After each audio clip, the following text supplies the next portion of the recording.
My name is Katja Heubel. I'm a group leader at Kiel University in the area of coastal ecology at the Research and Technology Center West Coast at the Wadden Sea coast of Schleswig-Holstein. One of the newer research areas we are interested in is the effect of underwater noise, and specifically anthropogenic underwater noise, and how this affects entire ecosystems. And many fish actually communicate also acoustically, but you can imagine when it's really noisy in the background, then it's really difficult to actually communicate.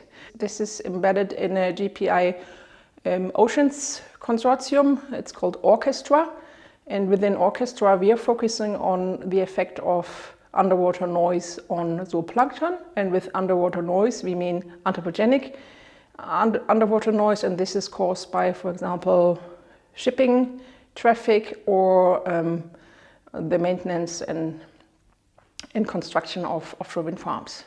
And this is an international project. We also collaborate with labs in Norway and in Italy, for example, and in Belgium. But how is this relevant for the ecosystem and in the field?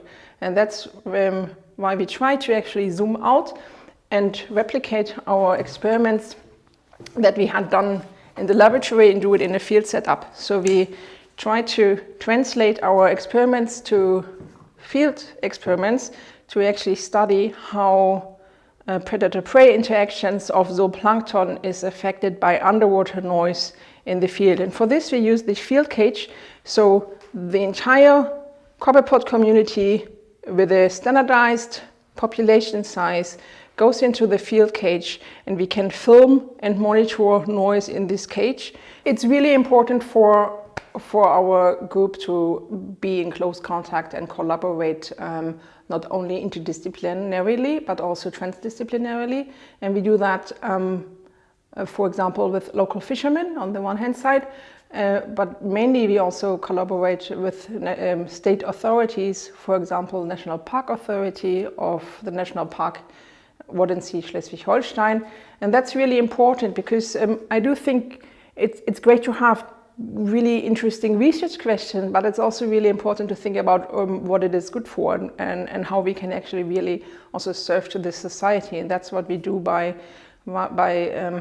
not only collaborating with the National Park Authority, but actually also like co-creating projects together.